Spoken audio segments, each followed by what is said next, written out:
sa ating lahat. Almost sold out tayo. Almost. Okay? So, dun sa dinala po natin sa school, ito lang ang natira. Tara, pakita natin.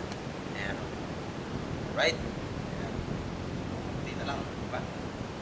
Tapos, collection natin ngayong hapon. Madadagdagan pa yan. No? So, 2 pesos each na po ang ating quail eggs. Minimum 50 pieces. 100 pesos po yan. Alright? So, yun nga, no, kanina, nabanggit ko, ika-11th day pa lang ng pagbibenta natin ng itlog, is, nabayaran na po natin yung pinambili natin ng feeds. Ito ang feeds natin. Ayan, pakita natin. Pilmeco, gawa ng Pilmeco Avimax. Ayan, no? So, 1.6 po yan, isang sako. So yan yung sumubra kasi nakalagay na dito yung ano natin. Ayan o. Actually may laman pa po to. Ay, ba't may ganun? May mga ano, bukbuk. Luma na to. Kasi ganito po, no? Parang iilan pa lang kami dito sa Kaste na nag-aalaga po ng pugo. Kaya siguro old stock to, no? Old stock po siguro siya. Ito may natira pa pong ganyan yan. No? So, dinagdagan lang natin. Alright? So, merong ano, may mga bukbuk na naman. Ito nung nakaraan eh. Yun lang. No?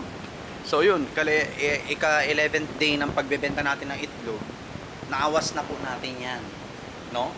So, sa loob ng 18 to 19 days ng egg collection natin, kita na natin po yun. No? Kita na po natin yung mga itlog na iitlog nila. Ayan, no? So, yun nga plan natin mag-expand ng operation, no? At magpaparami po tayo. Siguro mga 1,000 heads, no? So, hati na yun. Layer stocks at saka breeding stocks, no? At para at least dire-diretso tayo makakapagpapisa sa anumang buwan na gusto natin magpapisa. Alright? Ayan o. Ito ang bubuhay sa atin. Sa totoo lang po. Itong mga papisa natin. Bakit kanyo? Dahil andyan yung mga lalaki natin. Opo, andyan po yung mga lalaki natin. Kasi dito sa 100 heads natin, almost 95% mga babae. No? May 4 to 5 rooster lang po dyan na hindi ko na makita. No? Kaya dito tayo makakapagsimula ng maayos, no?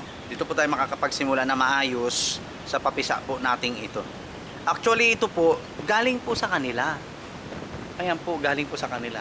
Ang nangyayari kasi kung bakit may napapisa tayo, lahat ng incubator ko pinunok po. 4 po 'yan.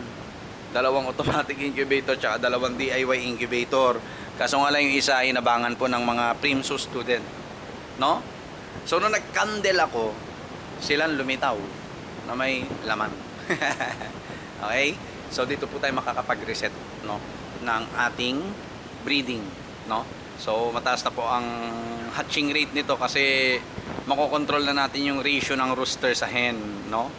Pwede natin gawing 1:3 or 1:5, depende po sa atin, no?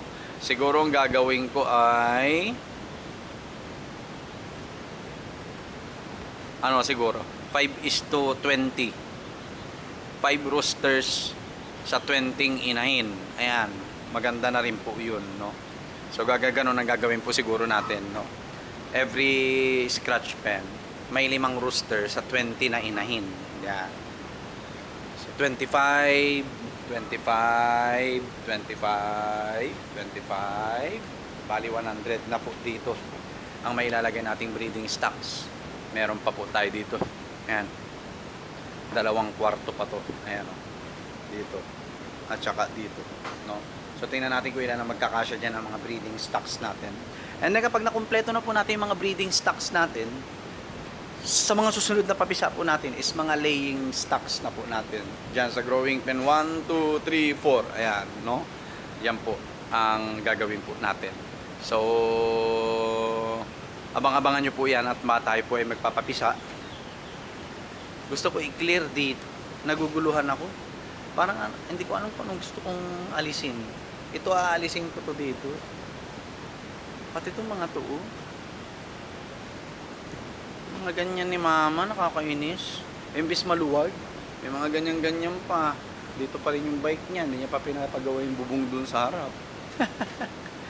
Para sana clear dito. Tapos, yun po no, ang plano natin.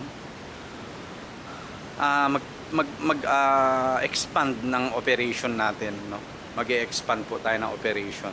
So, for the meantime, ito na lang muna mga ibebenta nating itlog. So yun nga po, no, papasalamat tayo doon sa mga kumuha sa atin sa school habang tayo nakikichismisan doon kanina.